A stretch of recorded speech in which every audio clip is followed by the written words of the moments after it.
National family opinion survey సంస్థ నుంచి ప్రస్తుతం మనతో పాటు ఉన్నారు నాగేశ్వరరావు గారు. పోస్ట్ ఎగ్జిట్ పోల్స్ మనం చూస్తూ ఉన్నాం చాలా రకాలుగా. ఇప్పుడు వీళ్ళు కూడా పోస్ట్ ఎగ్జిట్ పోలే చేశారు. ఒకసారి వాళ్ళ సర్వేకి అంటే ఎటువైపు ప్రజలు మొగ్గు చూపారు, వాళ్ళ సర్వే ఏం చెబుతోంది, ఇప్పుడు అది కూడా చూసేద్దాం. నమస్తే అండి. నమస్కారం అండి.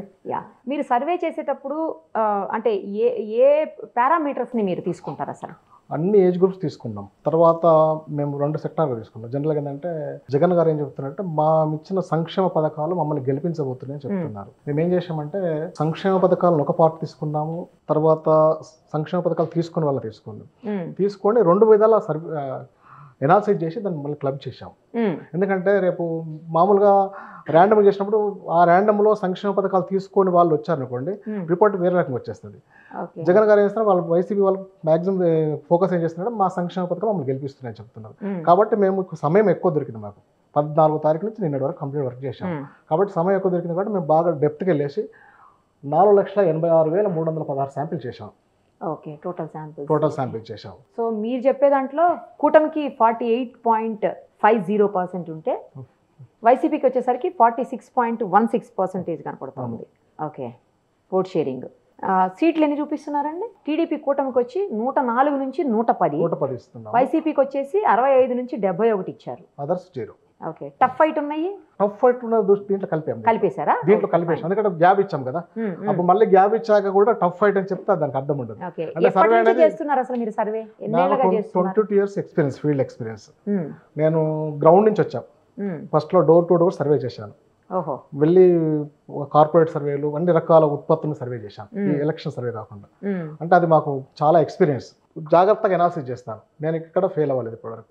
ఇవి ఎంపీ సీట్స్ కూటమి 15 నుంచి 18 చూపెడుతున్నారు, వైసీపీ 7 నుంచి 10. అదర్స్ అదర్స్ ఎవరు లేవు అంటే ఇక్కడ ప్రభావితం చేయలేకపోతున్నారు. కాంగ్రెస్ నుంచి షర్మిల గారు ఉన్నారు కానీ ఇక్కడ లేవు. మా దాంట్లో రాలేదు. తర్వాత ఇది కాన్స్టిట్యుయెన్సీ వైజ్ అనుకోండి. అమలాపురం మొత్తం కూటమే చూపించారు. అనకాపల్లి కంప్లీట్ కూటమే. అనంతపూర్ వచ్చేసి 2 వైసీపీ చూపించారు, మిగతా అన్ని కూటమి. అరకు వచ్చేసి ఇక్కడ 3 వైసీపీ చూపిస్తున్నారు, 4 కూటమి చూపిస్తున్నారు. బాపట్ల వచ్చేసి 2 వైసీపీ, మిగతా 4 కూటమి చూపించారు. 5 చూపించారు, 2 వైసీపీ. చిత్తూరు వచ్చేసరికి 2 వైసీపీ, మిగతా మొత్తం కూడా కూటమి. టైట్ ఉంది మేడం ఇది కూటమికి. ఎక్కడ ఇది? పలమనేరు. ఓకే, ఏలూరులో టైట్ ఉంది, కూటమి ప్లస్ అయ్యే అవకాశం ఉంది. ఇక్కడ గ్యాప్ ఇచ్చా కదా, 5 గ్యాప్ ఇచ్చా కదా. ఏలూరు వచ్చేసరికి నూజివీడు ఒకటి వైసీపీకి టఫెస్ట్, అంతేనా? మిగతా వైసీపీ చింతలపూడి 1, 2 మీరు వైసీపీ చూపించారు, మిగతా అన్ని కూడా కూటమే. తర్వాత గుంటూరులో వచ్చేసరికి 2, పొన్నూరు 1, గుంటూరు వెస్ట్ 1 వైసీపీ చూపిస్తున్నారు. పొన్నూరు కూడా టఫెస్ట్. పొన్నూరు వచ్చేసి ఏంటంటే ఈ మధ్యలో అక్కడ ధూళిపాల నరేంద్ర గారు కొంచెం హెల్త్ ఇష్యూస్తో ఇబ్బంది పడుతున్నారు, బాగా ప్రచారం జరిగింది. దాని మంచి బలమైన నాయకుడు. ఆ పరిస్థితుల్లో అదొకటి కొంచెం తిరగలేకపోయాడని టాక్. అది అక్కడ మైనస్ అయింది కొంచెం. ఓకే, హిందూపూర్లో వచ్చేసి 1, 2, 3, 4, 5 వైసీపీ, 2 కూటమి. ఓకే, కడప వచ్చేసరికి 1 కూటమి, మిగతా మొత్తం కూడా వైసీపీ చూపించారు. కాకినాడ కంప్లీట్ కూటమినే. రైట్. కర్నూలు వచ్చేసరికి 2 వైసీపీ చూపించి మిగతా అన్ని కూడా కూటమికి చూపించారు. మచిలీపట్నం మొత్తం కూటమినే. ఓకే, నంద్యాల వచ్చేసరికి 1 కూటమికి చూపిస్తున్నారు, మిగతా అన్ని వైసీపీ చూపించారు. తర్వాత నరసరావుపేట వచ్చేసరికి ఒక దగ్గర వైసీపీ బాగా టఫెస్ట్ ఉందండి, లీడ్ ఉంది. కాకపోతే కూటమికి అవకాశం లేకుండా పెదకూరపాడు. ఓకే, చిలకలూరుపేట ఒక్కటే కూటమి చూపిస్తున్నారు, మిగతా అన్ని వైసీపీ. నరసాపురం మొత్తం కూటమి. నెల్లూరు 2 టఫ్, అంతే కదా? ఒకటేమో కూటమి టఫ్ ఉంది, కూటమికి అవకాశం ఉంది. ఇది చెప్పలేని పరిస్థితి, మిగతా అన్ని కూడా వైసీపీ. ఒంగోలు వచ్చేసరికి 2 కూటమి, 1 టఫ్, మిగతా అన్ని వైసీపీ. రాజమండ్రి 2 కూటమి, మిగతా అన్ని వైసీపీ. రాజమండ్రి రూరల్ వైసీపీ చూపించారు. ఓకే, రాజమండ్రి సిటీ కూటమినా? ఓకే, రాజానగరం కూడా కూటమి.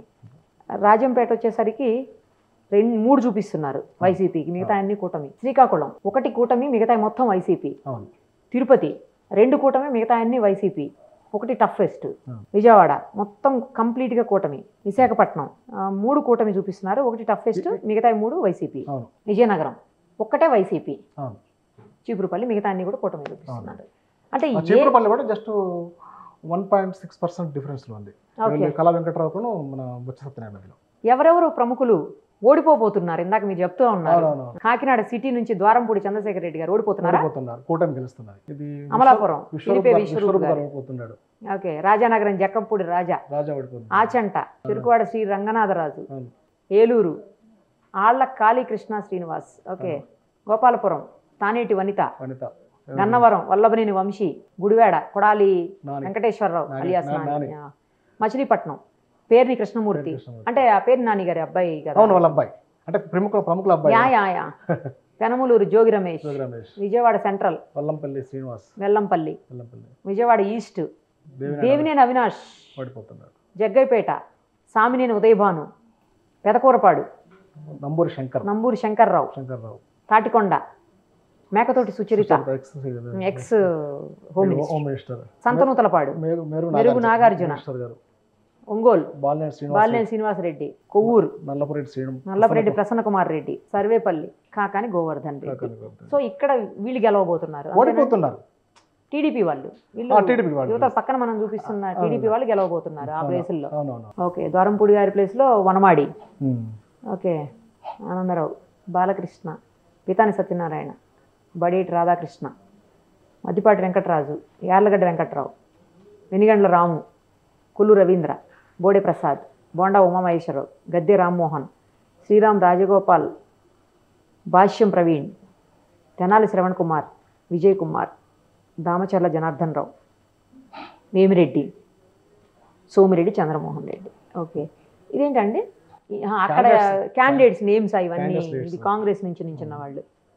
సో చాలా మంది ప్రముఖులు ఇందులో. రోజా గారి పేరు కనిపించలేనా? రోజా టఫ్లో ఉంది, బయటపడుతుంది. రోజా గారు టఫ్ ఫైట్ బయటపడుతుంది. మరి మీకు ఎక్కడ కూడా ఎవరు అసలు కాంగ్రెస్ ఊసే ఎత్తట్లేదు? షర్మిల గారిది యాక్చువల్గా కాంగ్రెస్ షర్మిల గారు కాస్త ముందు వచ్చేసి బాగుండేది. లేట్ వచ్చారు. తనకు అంటే బాగా ట్రై చేశారు, కానీ తన వాయిస్కి కాస్త ముందు ఒక 6 నెలల ముందు జస్ట్ ముందు వచ్చి ఉంటే కొంచెం దాని ఎఫెక్ట్ ఉండేది. అది కాకపోతే రేపు భవిష్యత్తులో ఉపయోగపడుతుంది తనకి. కానీ ఇప్పుడున్న సిచ్యువేషన్లో ఆ కొద్ది టైంలో గెయిన్ చేయలేకపోయారు తను. ఓకే. కొన్ని చోట్ల అయితే మెజారిటీ గురించి మాట్లాడుకోవాల్సిన పరిస్థితి ఉంటుంది, ముఖ్యంగా పిఠాపురం లాంటి చోట్ల. సో ఎంత మీకు మెజారిటీ కనిపిస్తా ఉంది? పిఠాపురం వచ్చేసి ఒక 7% మెజారిటీ పవన్ కళ్యాణ్ గారు. రైట్ అండి. చూద్దాం మీ సర్వే, మీ ప్రిడిక్షన్స్ ఎంతవరకు రియల్ ఫిగర్స్ ని టచ్ చేస్తాయి అనేది. సక్సెస్ చేసుకోండి, ఆఫ్టర్ ఎలక్షన్ రిజల్ట్ తర్వాత దగ్గరికి వస్తుంది. తప్పకుండా. థ్యాంక్ యూ అండి. Thank you madam. So much. చాలా కాలం చూస్తున్నారు, మీ దగ్గర కావాలి. ఓకే.